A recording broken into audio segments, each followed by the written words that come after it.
Alright, so this is a fix for the 8th gen Impala.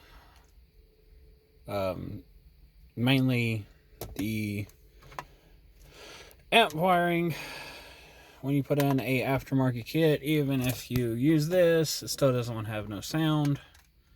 How you fix that is you go up here on the back of this and clip this wire and take your remote turn on wire from your radio,